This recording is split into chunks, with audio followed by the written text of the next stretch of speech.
We'll hear argument first this morning in Case 14-8913, Molina-Martinez versus United States. Mr. Crooks. Mr. Chief Justice, and may it please the Court. As this Court recognized in Pugh versus United States, the United States sentencing guidelines remain uniquely central to federal sentencing, even where the district court ultimately chooses to sentence outside the guidelines. Because of the strong anchoring effect of the guidelines, as also recognized in Pugh, the natural effect of an erroneously high guideline range is to skew a defendant's sentence higher than it would have been under the correct range.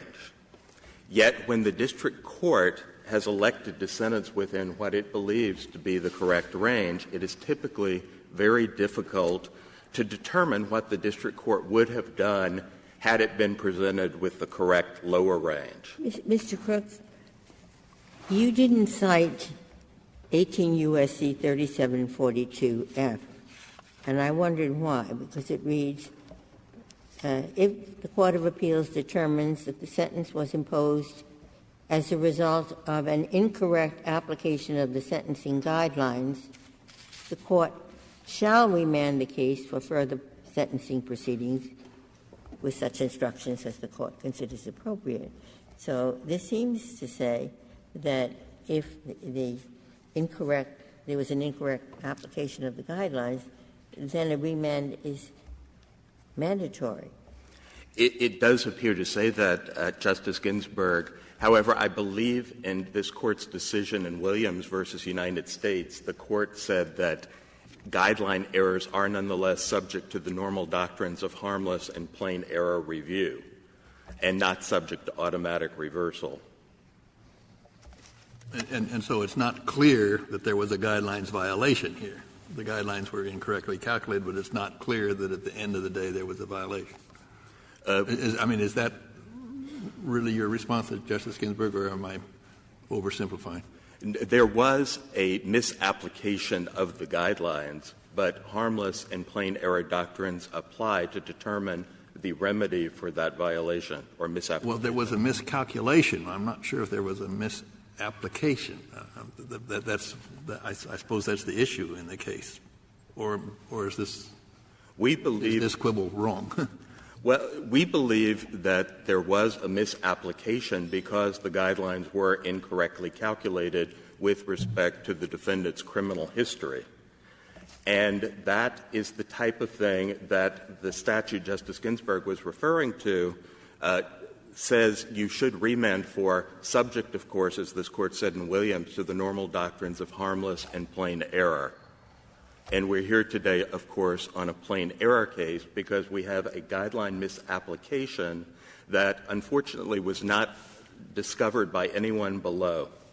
Well, you say that when there is a miscalculation of the guidelines range, that should give rise to a rebuttable presumption that the miscalculation affected the sentence that the judge imposed. That's correct, Justice Alito. What does that mean? Does that mean that the burden of persuasion shifts to the prosecution? We believe that the Court's opinion in Olano actually supports a conceptualization that it simply gives the defendant an alternative way to satisfy his burden of persuasion, which is done in a generalized rather than a case-specific way. Well, suppose there's no evidence, as may very often be the case. Suppose the judge imposes a sentence within what the judge believes to be the guideline range, but says nothing whatsoever beyond that. And it turns out that that is not the correct guidelines range, so that there's no evidence one way or the other about what the judge would have done had the judge understood the correct guidelines range. What outcome in that situation? In that situation, typically the result would be that the third prong of plain error review would be satisfied and the defendant would have shown an effect on his substantial rights. So that means that the burden of persuasion in that situation is on the prosecution. Again, we may be quibbling about terms, but we believe that the defendant satisfies his burden of persuasion with generalized evidence tending to show that the natural effect of a guideline error is to affect the sentence. I don't think I understand the difference between general and specific. Evidence is evidence, and you draw inferences from all sorts of circumstances. So I don't know why you call this general. It's evidence, okay? Let's assume the guideline was 70 to 100. The erroneous guideline was 80 to 100. And the right guideline was 70 to 100. Would you draw a general inference that the corrected guideline would have made any difference on that sentence? We would, Your Honor. Our position is that any time the range is not the correct range, there should be a presumption that it affected. So what changed the judge's mind in terms of the facts? He gave you the max when it was 80 to 100. What's going to change his mind about 70 to 100?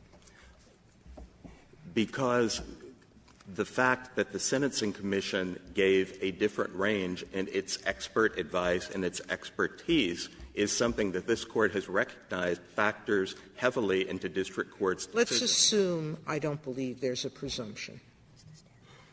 Okay? It's very hard for me to understand what difference between 70 and 100 and 80 and 100 could make. In this case, I have a difficulty understanding what difference the criminal history category would make. But I'll give you another example of overlapping guidelines. A defendant who's never committed a crime and a defendant who has committed a crime. I would be more inclined to say that an inference from the facts is that a defendant who's never been committed of a crime, that the judge might take that into consideration, even in an overlapping guideline case, and send it back, because we don't know how much mercy that judge might have shown. But if a defendant like yours has many criminal convictions, I'd be pretty close to saying I don't think he's going to make much of a different choice. But on the other hand, Your Honor, in this case, despite Mr. Molina-Martinez's criminal history, the district judge imposed the bottom of what he believed the guidelines to be, despite the government's request for a sentence at the top end of the guideline range.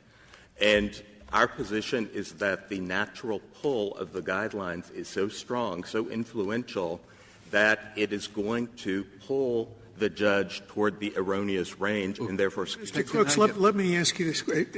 You fail to object to the erroneous use of the guidelines. If you had objected, what would the situation be? You would have to establish that the error was not harmless, or the government would have to establish that it was harmless, right? Would there be a presumption of non-harmlessness? I believe under Rule 52A there is, in effect, a presumption of non-harmlessness that the government must rebut. The government must show that the error was harmless. To show that the error was harmless is the same as saying there is a presumption that it wasn't harmless. I believe That's that is, in effect, not the way I normally talk. I would normally say the burden of establishing it is on the government, but I wouldn't say there's a presumption that the government is wrong. But if the government makes no effort to do anything with respect to harmlessness, then the case will be reversed, or there will be the government says that you are, in effect, making the standard harmless, that you admit that this is a plain error case, and yet your presumption, effectively the burden is on the government, is making this into a harmless error situation. It is, but in a way, but only for the limited class of errors that are guideline range errors.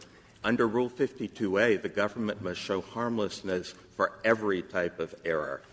Under Justice Alito's questioning, he asked you, isn't it true that you have the burden of persuasion at the outset to show that there was a miscalculation? Once you meet that, his question was, does the government then, I believe his question was, does the government then have the burden of persuasion to show no error? He was careful not to use the word presumption, or at least he did not use the word presumption. Is that the proper way to think of this case in your view? And another way of asking the question, it continues with what Justice Alito was inquiring, do we need to use the word presumption here? I don't think the word presumption is absolutely necessary. It is the word that the Court used in Olano, but I think it's really viewed more as who bears the risk of non-persuasion. And what we're asking is that in the very limited context of a guideline range error, the defendant should be deemed to have carried his burden by the generalized evidence that this Court recognized in Pugh v. United States that the guidelines do affect sentences and that guideline ranges do affect what the district court does. Where have we done that before? I mean, we had dictum in United States v. Olano, which said that there may be a special category of forfeited errors that can be corrected regardless of their effect on the outcome. But this issue need not be addressed. And you're saying, and we have not found any such category in the past. You're saying we have finally discovered one category that meets that dictum in Olano. Well, the lower courts, this Court has not found a presumption since Olano, but the Court did give careful consideration to whether a presumption should apply to the particular type of error at issue in Olano. But more importantly, the lower courts have looked to what this Court said in Olano, and in a tiny handful of errors, they have adopted just such a rebuttable That's presumption. more important, that the lower courts have established the law for us? It's not. It seems to me we established the law, and we have never found anything to come within that language in Olano. And it's dictum, and maybe it's wrong.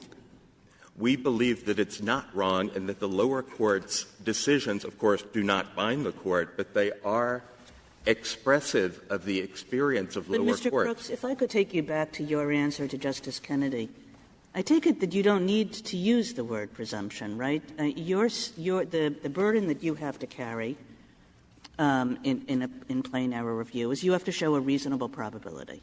And your argument would work just fine if you dropped the word presumption, isn't that right? And you just said that the anchoring effect of the guidelines creates a reasonable probability that the outcome would be different in a case in which the Court initially thought that the range was different from what it turned out to be. Sort of the end. Who needs the word presumption? We agree, Justice Kagan. Unfortunately, the Fifth Circuit did not. But we do believe that however you conceptualize it, the pull of the guidelines is, because of the unique centrality of the guidelines, sufficient to establish the reasonable probability of a different result. What good does it do to say that the guidelines are advisory, which is what we have held, if when you mistake them or when you don't apply them properly, you automatically get a reversal, which is what you're arguing here? Does that sound like an advisory guideline? Well, Justice Scalia, we disagree. It's an automatic reversal. Besides the third prong of plain error review, there are two other very stringent prongs, the second and the fourth, that must be met before there can be a reversal on plain error. But with respect to the question of whether it makes the guidelines any less advisory, we don't believe that it does. It simply recognizes the fact that even though they're now advisory, district court judges still find them influential and persuasive, as this Court indicated they should do in Rita. How did this error come to light? Everybody missed it in the district court. It started with the probation officer, the judge, and the defendant. How was it found out? Well, actually, it was missed initially even on appeal, because I wrote an Anders brief and the defendant wrote a response and pointed out that one of my factual premises was incorrect. So the defendant brought detected the error. Correct. And when I saw it, I realized immediately I'd made a mistake, and I filed a merits brief with the Fifth Circuit instead of an Anders brief. And it proceeded to oral argument in the Fifth Circuit.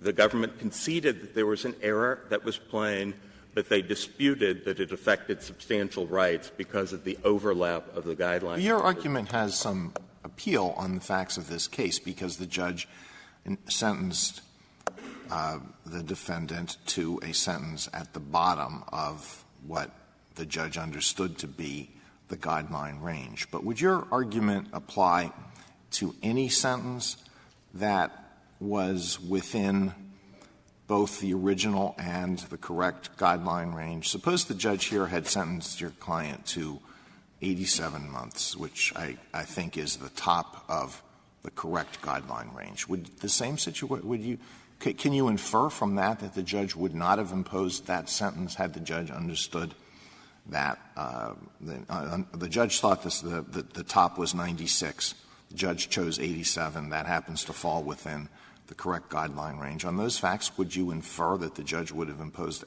a lesser sentence? Our answer is that whenever the range changes in the absence of any other indication, you should infer that the sentence, there is at least a reasonable probability that the sentence would change. There may be other contextual factors besides the high end of the guidelines that would allow the government to show that, in fact, it wouldn't have made a difference. But if I understand Your Honor's question correctly, with only the difference in the range, we believe that that is a situation where you should assume there's a reasonable probability. Why would you I was just going to say under that, I suppose the defendant really wouldn't insist on a resentencing if those were the facts, would he? No, it was incorrectly a maximum of 87, and he got the maximum. And you say, oh, well, the correct one could give you up to 96. If I understand it, the defendant's not going to raise that objection, is he? If he believes that he could get more, but if, for example, in this case, the incorrect range was 77 to 96, if he got 96, he might well insist upon appealing because he might think the judge would give me the high end of the correct range. No, but the question is if the judge thinks it's 77 to 96 and chooses 87, which is within that range, and it turns out the correct range is 70 to 87. So the 87 is within the correct range as well. It's the top of the correct range. What reason would there be to infer? Why would there be a natural probability that the judge would have given a lesser sentence if the judge thought that the top was 87 as opposed to 96? The judge obviously thought in that situation the correct sentence is 87. With respect, I have to disagree with your premise because I don't believe judges just pick numbers. I believe they look at the guideline range and typically determine whether the defendant should be low, middle, or high. So the guideline range does make a difference. And use an example. Suppose a person, everybody, pre-sentence report, government, defense lawyer, prosecutor, everybody thought he's in column 2. Okay? He's not a first-timer. And now it turns out they made a mistake. He is a first-timer. And so being a recidivist, the pre-sentence report says, put him at the top of the range. Now it's a lower range, but they know he's not a recidivist. Depending on the circumstance, they might say, hey, no, put him in the middle of the first-timers. I don't know, you don't know, they don't know, nobody knows. And so the question is, we don't know really what the judge will do upon remand. Common sense suggests, ask him. That's what it suggests. And so you're worried about whether you can work the language around to let you do that, what is common sense. I'll have some questions for the other side, which I suspect you can, but nonetheless. Isn't that the issue? That is the issue. And let's factor in the fact that you did not object. Surely there ought to be a penalty for that. We don't treat cases where there has been an objection the same as we treat cases where there has not been. Sending it back makes total sense when there's an objection that's wrongfully denied. But where you or defense counsel has, in effect, assisted the court's error, it seems to me we demand more. And the Court does demand more. It is much more difficult to secure relief on plain error review because of the other prongs of the rule. But anyway, we've got progress because it does make sense. And if we've got progress, it is not a punishment to the lawyer for not having raised it. It is a set of circumstances where the result will make sense without unnecessary administrative problems. That's what punishing the lawyer, is it? It's a matter of establishing a system that induces lawyers to make objections when objections are proper, and not to mousetrap the court into error by not objecting. But we have. And what are the other two elements that you think serve that purpose? Well, first, the second and the fourth prong is the answer to your question. But first, I have to say. What are the second and fourth prongs? The second prong is that the error must be plain, which means it's not subject to reasonable dispute. Well, that's no big deal. That doesn't satisfy my problem. Well, many guideline errors are not. We have had plain error relief denied repeatedly on the second prong. The fourth prong, that it must seriously affect the fairness, integrity, and public reputation of judicial proceedings, is another hurdle that the defendant must meet on plain error review. A person is not in a better position by not objecting. A person would be foolish not to make an objection that would lower the range, because it's always better in a sentencing proceeding to start out with a lower range, even if you're going to ask for something below the guidelines. It's not disputed here. Everybody missed it. You missed it, and you were candid in saying even on appeal you were ready to file an Andrews brief until the defendant himself. Yes, Your Honor. In fact, I did file an Andrews brief. And it's not enough that the lawyer did not intentionally do it. We demand of lawyers that they do it. They're supposed to assist the court. And where the objection has not been made, it's an entirely different case when it comes up here. But I would suggest, Justice Scalia, that it is still far more difficult to secure relief on plain error review, even with the tweak to the third prong that we're suggesting, than it is to just make the objection in the first place. Well, can you give us an example of a guidelines error that would qualify as a plain error except for its failure to satisfy the fourth prong of Olano? Yes. In our reply brief on page 22, we cited the Fifth Circuit's decision in the United States versus Duque Hernandez. And in that case, the Fifth Circuit actually pretermitted the first three prongs of plain error review and said even if you meet these, you lose on the fourth prong for three different reasons. First, the Court said that the defendant had, in fact, admitted the criminal conduct that underlay the controverted sentencing guideline enhancement. Second, there was an issue of quasi-dirty hands because the defense attorney had failed to make an objection that the same defense attorney had made in a previous illegal reentry case. And third, the defendant had an extraordinarily serious criminal history involving drugs and guns.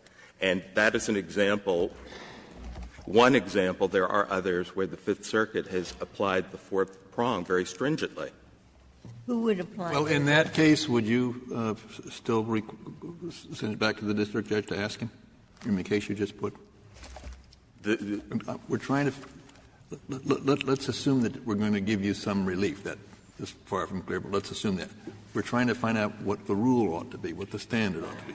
In the case you just explained to us, in your view, should that case go back to the district court? The case that I just described? Yes. I don't know whether I necessarily agree with that application of the fourth prong of plain error. Who applies the fourth prong in the first instance? The Court of Appeals. So you're saying that even if the Court of Appeals gets through the first three, it doesn't remand for the district court to apply the fourth test. The Court of Appeals does that itself. Correct. And if the defendant cannot satisfy the fourth prong of plain error review, there's no reversal and no resentencing. So I would think that the answer to Justice Kennedy's question is if the Court of Appeals really thinks it's not going to give relief because of the fourth prong, why would you bother remanding it? Why would the Court of Appeals bother remanding it? They could legitimately say it doesn't matter. We're not going to remand it because whatever happens on remand, we're not going to give relief based on the fourth prong. And if that's the case, why would the Court of Appeals remand it at all? If the Court of Appeals is not satisfied that the defendant has met his burden on the fourth prong, it will not be remanded. The judgment will be affirmed. And I would like to save the remainder of my time for rebuttal. May I just ask you to answer the government's position that if there's no presumption, it's not in your question presented, so that you are locked into the way you phrased the question, that should an appellate court presume? Just very briefly, our answer is that the Court, in the cases we cited in the reply brief, has gone on to consider the merits of a case after deciding a legal question presented by the petitioner. And certainly the Court always has the power and the discretion to address a question even that was not in the question presented or addressed in the court below. And here, the court below undisputably addressed it, and even if the Court does not endorse the presumption we ask for, it would be useful guidance to the lower courts on the application of the third prong. Thank you, counsel. Mr. Meisler. Mr. Chief Justice, and may it please the Court, this Court should not adopt the presumption that all misapplications of the sentencing guidelines are presumptively prejudicial for three main reasons. First, a presumption is not supported by this Court's plain error precedents or general principles of appellate review for harmlessness. Second, a presumption is unnecessary because courts of appeals are capable of discerning prejudice on a case-specific basis.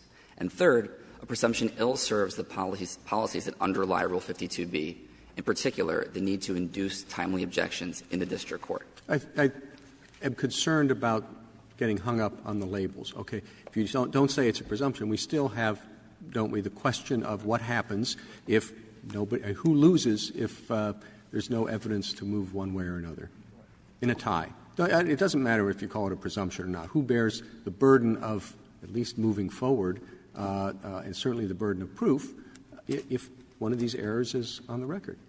I think, Your Honor, this Court's decisions in Alano, United States v. Vaughn, resolve that question. It makes clear that the burden is on the defendant under plain error review. That is what the Court has said is the main difference on prong 3, on the substantial rights prong, between plain error and harmless error review. But let's say that's right. Yes, the burden is on the defendant.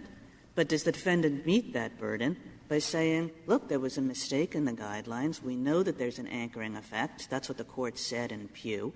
That anchoring effect creates a reasonable probability that the Court would have done something differently. And so our answer, Your Honor, is that there's no, I guess what Mr. Crooks calls a generalized showing. I think it has to be done on a fact-specific basis. That is fact-specific. I mean, I have exactly the same question as Justice Kagan had. Forget all the jargon. You're a lawyer.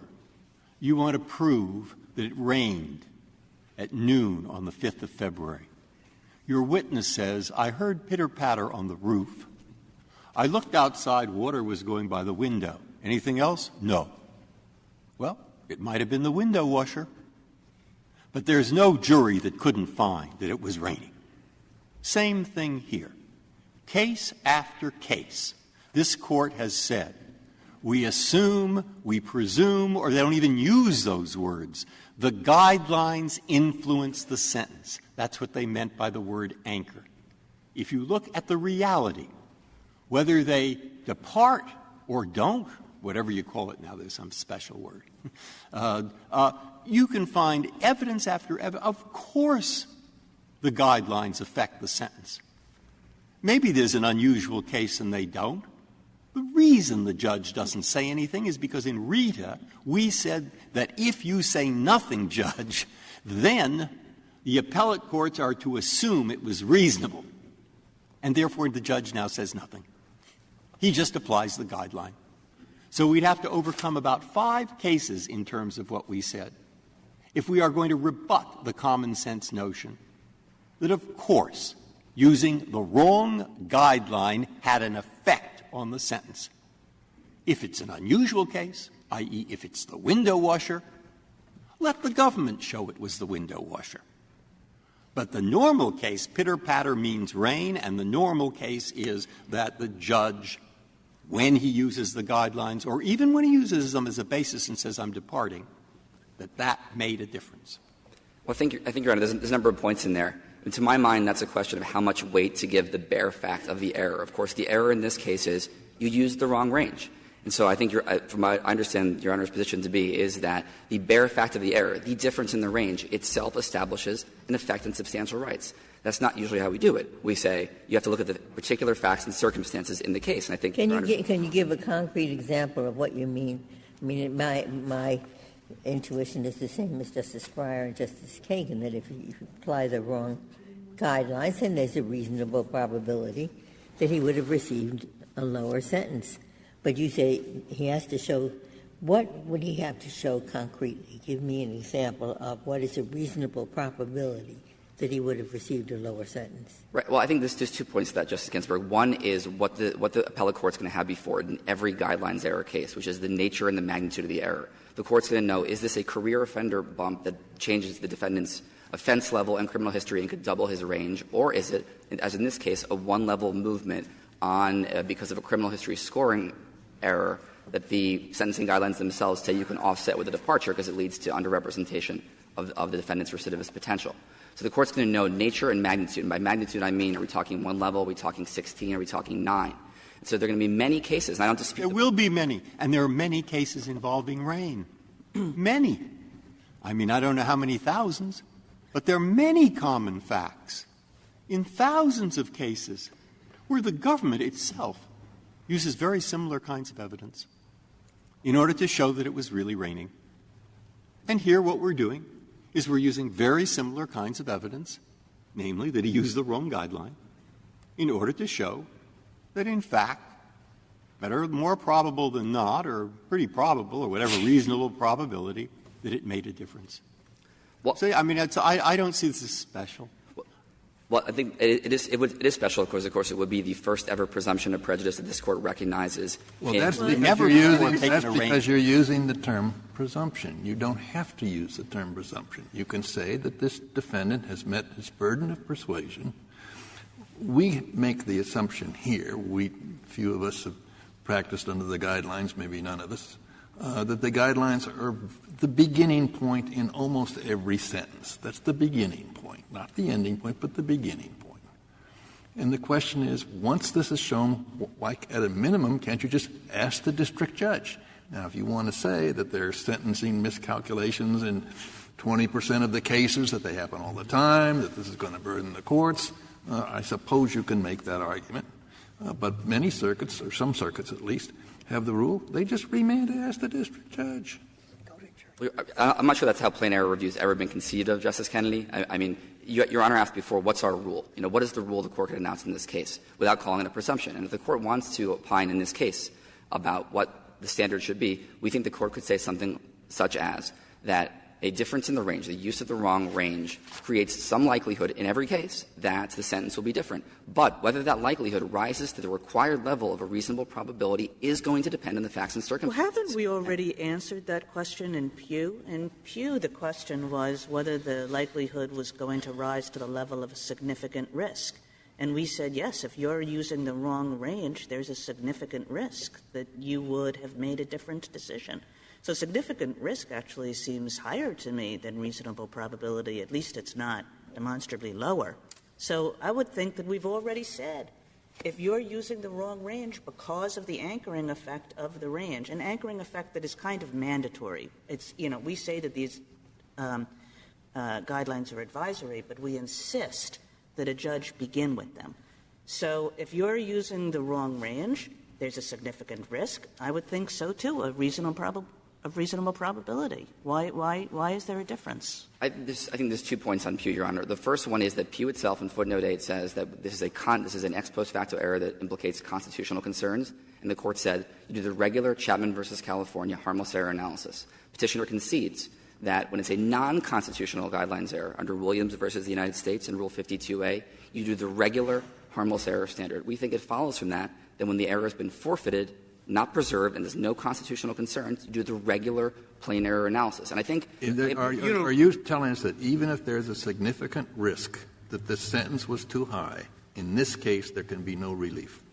Not at all, Your Honor. Is that the government's position? Not at all, Your Honor. If the defendant makes a case-specific showing of a significant risk or reasonable probability, then the defendant would clear prong 3 of the plain error. You think the two are equivalent?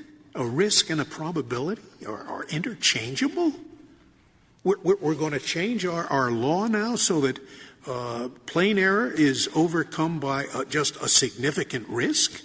I don't think so, Your Honor. And if I could, but you've accepted it. You seem to say that significant risk and reasonable probability are one and the same. I don't think they're one and the same at all. I think they're quite different. This was going to be the second part of my answer to Justice Kagan, which is I actually think that framing it in terms of risk, looking at how Pew analyzed the issue, actually lines up almost exactly with how this Court handled the error at issue in Marcus from 2010. Marcus was about whether a defendant had been improperly convicted in violation of the Due Process Clause based on pre-enactment conduct.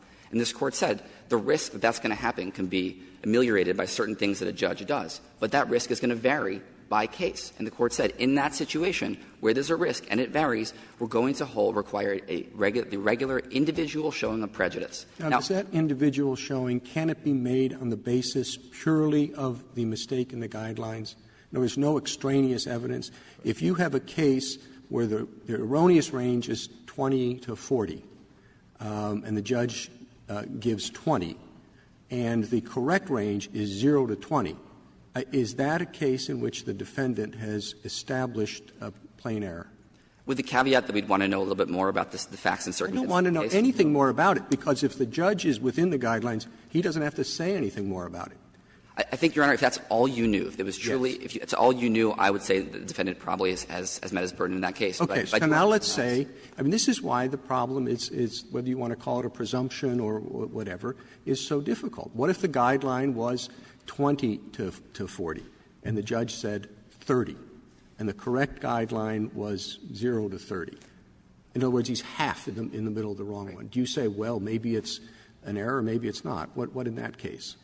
I think I can't give you a concrete answer without knowing more about the facts and circumstances. And that's not that's why I don't understand why it's one answer 0 to 20, 20 to 40, and another answer when it's 0 to 30 and 20 to when it's halfway as opposed to just at the bottom. Well, I think, Your Honor, the Court was faced with a similar situation in the Davila case from a couple terms ago, where the Respondent in that case had argued that that involved judicial participation in plea discussions. And the Respondent in that case argued, well, the courts of appeals are just finding all these prejudicial and reversing them anyway.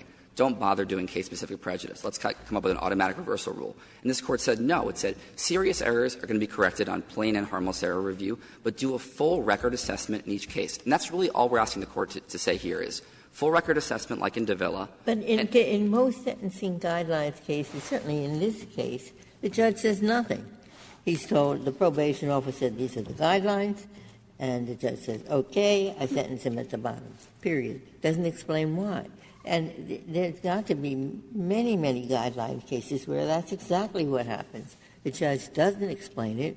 We have told the judge he doesn't need to explain it if he sentences within the guidelines. So what you do with what I think must be the bulk of the cases where the judge just sentences within the guidelines and says nothing one way or another to explain it.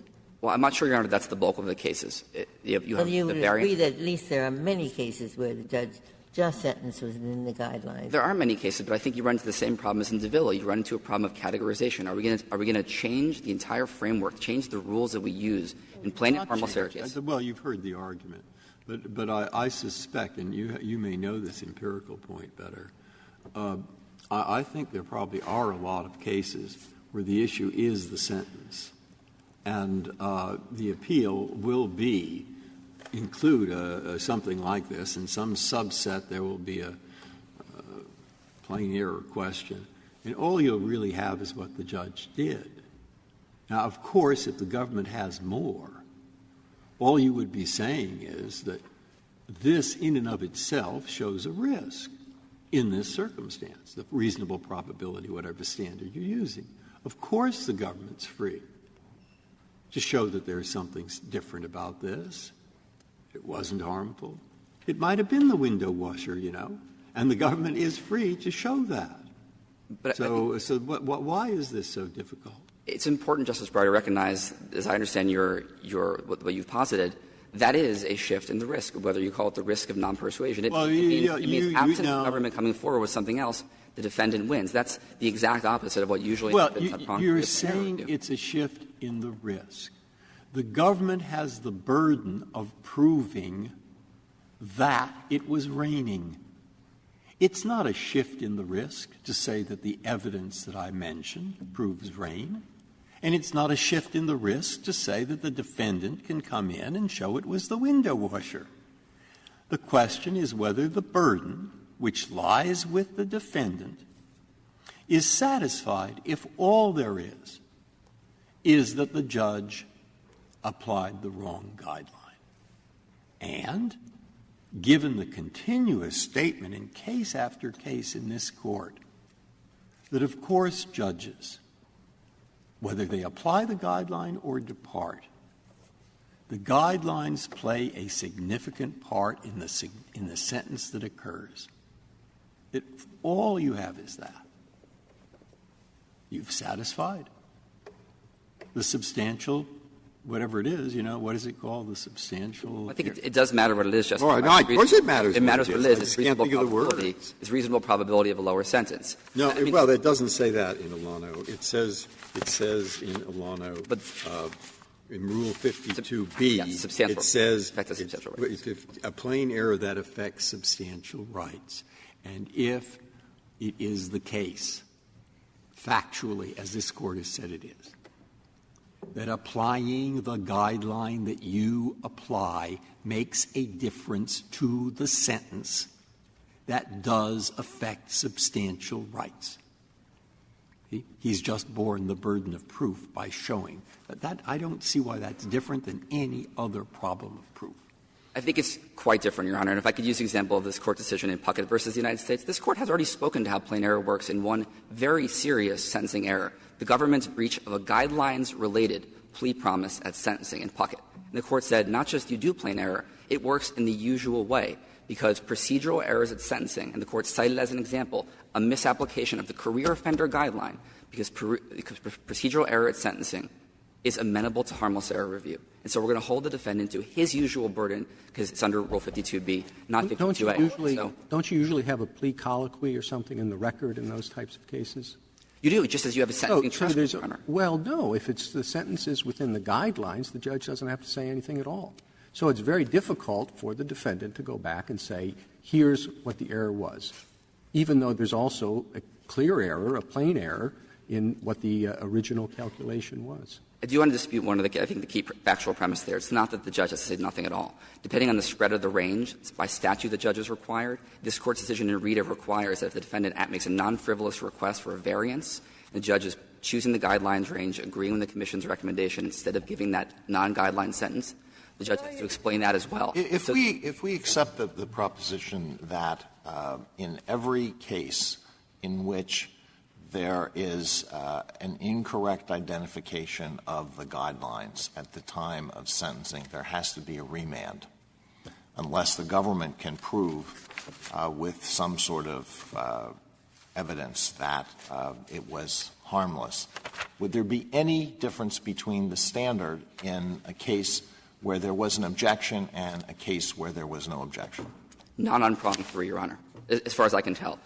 The Petitioner's briefs have been a little bit less than clear on what exactly he thinks the government's burden is, but I heard him say today, and I believe the citations at page 47 of his brief also indicate that the standard would be the Williams versus the United States harmless error standard. The government would have to show no effect on the sentence. That's persuade the Court of Appeals the sentence would have been the same absent the error. Well, but there are the other factors under the Olano test.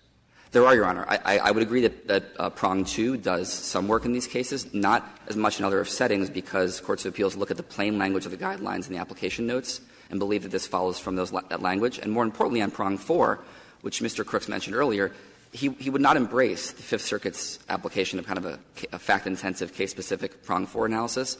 And the two courts of appeals that have adopted presumptions of prejudice on the guidelines issue have both either – well, the Tenth Circuit explicitly, it says, we presume it prong 4 as well. So I think it's very unclear whether prong 4 will do any work in these cases. One other thing I want to mention about to the extent that our decision is influenced by our considerations of what kind of a burden, say, the petitioner's proposed rule would put on the resources of the court, is there anything we can look to, or can you or your co-counsel, your colleague for the petitioner, tell us how often sentencing guidelines occur in 20% of the cases, 5% of the case? And when they do, is it that disruptive to ask the district court, what would you do? Remand? A couple points. On the statistics, I believe they're collected in footnote 14 of petitioner's brief, and there are something like 4,500 procedural sentencing appeals. About 2,400 of those are sentencing guidelines appeals, and about 20% of those, or about 480, are reversed. We haven't been able to ascertain how many of those are plain error cases versus harmless error cases, but it's a substantial number across the judicial districts every year. In terms of the cost, petitioner's position is that it's less costly than remand for a retrial. We don't dispute that, but we think it's not costless. The en banc Third Circuit, in a recent procedural sentencing error case, it explained it's not costless at all. You have to reconvene the parties. The judge, on a very busy, especially in Texas, a very busy district court calendar, has to find a spot, reconvene the parties, transport a defendant from a distant location. And then, of course, we've collected in the appendix to our brief situations where the remand for resentencing generates another round of appeals. But what you have not put in your brief, I don't think, is that they have in several circuits created a system where there is a limited remand for purposes of finding out just what the judge thought about it. That's not perfect, but it seems to be workable and not quite as expensive. But I think the real difference between us, and you can — I'm raising this because I see no reason you shouldn't address it squarely, is I don't think this is a Rule 52B case. You say, it's not about how to interpret Rule 52B or 52A or Olano. It's a case about guidelines. It is a case about what the guidelines are and how they affect a sentence. And once we work that out, the answer will be obvious, because I'm not going to disagree with your interpretation of Olano or 52. But I am going to disagree about what you think the effect of failing to apply the right guideline is in the mine run of cases. And once, if you agreed with me about that, this case would be over. Or if I agreed with you. Between us, we'd end it. But that's where the others might have some views too. but do you see why I keep pushing you in that direction? I do, Your Honor, and I understand the point. I guess the way I try to breach the gap between perhaps our positions is to recognize that in our view, Rule 52 is a capacious, entire record, full record inquiry, and I think it leaves room, it accommodates judges' intuitions about how likely given errors are to have an effect in certain cases. And so our basic position here, our most fundamental position is, don't blow up the 52B framework. Don't blow up the Rule 52 framework this Court has applied in a number of cases and create, I think, two major problems. One is the anomaly I mentioned with Puckett earlier, that you're going to have courts saying, well, the Supreme Court in Puckett said one kind of sentencing error doesn't get a presumption to the usual one, but it's different kind of sentencing error in Molina-Martinez gets a different kind of treatment. That's a problem. Does it matter that this kind of error is never strategic? This is not an objection that a lawyer would deliberately hold back. This is a lawyer making a mistake by relying on what the probation officer said. I mean, there is practically heavy reliance on that pre-sentence report. I think the issue, Justice Ginsburg, is really incentives at the margins, right? That in these kind of cases, we want to, and that's what both Dominguez, Benitez, and Puckett say. We want to incentivize lawyers to make these. And if indeed the prong 3 inquiry ends up being no different, the defendant's burden ends up being no different in this class of cases under plain error than harmless error, it is marginally reducing the incentive to object on time. So much of this is the use of that word assumptions, presumptions, but both sides are doing it. This case came up because the Third Circuit has a presumption that if a corrected – it says it. We assume that if guidelines overlap, the wrong guideline and the right guideline overlap, that there's no way – we assume there's no way you can prove error or that it affected substantial rights. And there are a number of circuits who have said that. Overlapping guidelines, you can never prove. That seems that that's an assumption that's wrong under your articulation of plain error review. If that's what the Fifth Circuit were doing, I would agree with Your Honor. We don't think there should be a presumption either way. I think the Fifth Circuit, as other circuits have treated overlapping range cases a bit differently and have suggested that in those cases, because the judge's sentence still aligns with the Commission's recommendation, we're just going to require a bit more. I think what the Fifth Circuit has looked for is something that more concrete that moves the dial from. So let's go to Justice Alito's point. The more concrete here is that the parties were fighting about extremes. Sentence him, the government said, to the high end. The defendant was arguing he's entitled to the low end. There is some additional proof there. The judge picks the low end. If the guideline is an anchor, which I think is almost undisputed, isn't that enough to say it affected substantial rights?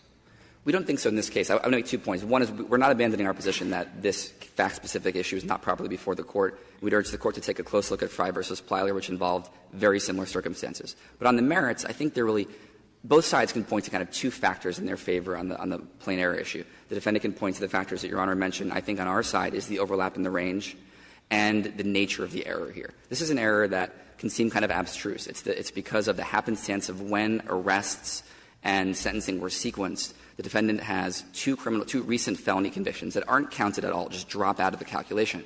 And the Commission realized that could happen in these cases, and so put in not just a general departure note, but a specific application note recommending a departure in this kind of a case when this kind of underrepresentation Except of criminal the history judge happens. knew that he could have departed upwards under the old guideline because this criminal history was pretty serious.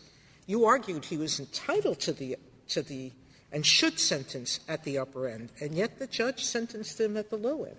So the criminal history had less effect on the judge than it has on you, or perhaps on me. Right. Well, I think that maybe that's true, Your Honor. I guess I would just say that I think these are all factors, and that if we're looking at a case-specific determination here, I think the Court of Appeals could reasonably conclude, kind of balancing those 4 facts I mentioned, that the defendant had shown a possibility, no doubt, of a low sentence. I think it's a close case, but not a reasonable probability. The last point I wanted to make, Your Honor, was just that we mentioned the Courts of Appeals' experience on this point, and I think it's useful to look at what happened in the Third Circuit in terms of whether this kind of presumption could be confined to the sentencing guidelines. In 2001, the Third Circuit, a decision called Adams, first announced it was going to presume prejudice for the denial of allocution, denial of a defendant's right to allocute at sentencing.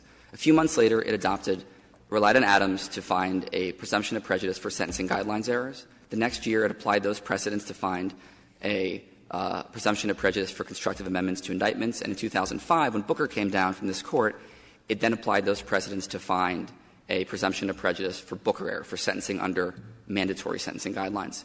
I think it's going to be very difficult to confine this. Mr. Crooks makes the point in his reply brief that the Courts of Appeals have been relatively restrained in finding errors.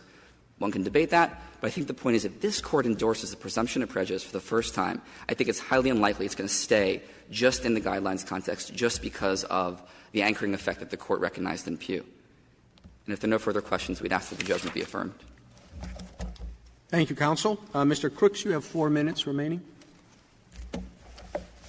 With respect to Justice Kennedy's question about the burden on the district courts of resentencings, we would point out that several lower courts, in opinions we cited in the brief, have pointed out that a resentencing is not all that burdensome, especially in light of the benefits of assuring that defendants are not serving more prison time than the district court wanted them to do.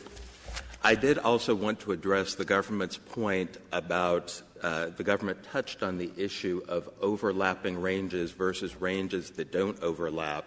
And we just wanted to point out that the effect of the guidelines is the same regardless of whether the correct and incorrect ranges overlap or not. It's simply that the degree of the error, the amount of excess imprisonment that is produced, will be different. It will be lower in the case of an overlapping range. But as this Court said in Glover versus United States, any extra amount of imprisonment affects substantial rights.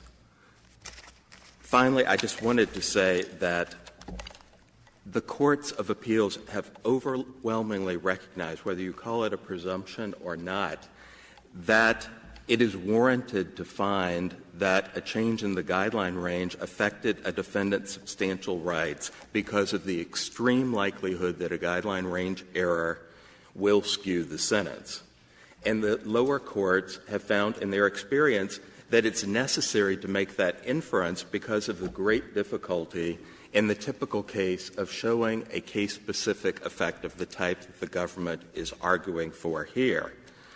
And these two factors mean that this inference or presumption, whatever it's termed, is necessary to avoid, in many cases, the injustice of excess imprisonment. And it will not blow up Rule 52B, as the government warns. It's a modest tweak to one prong of the rule that will help the rule serve its basic purpose of fairness. And for these reasons, we ask that the Court reverse the judgment below and remand for further proceedings. Thank you, counsel. The case is submitted.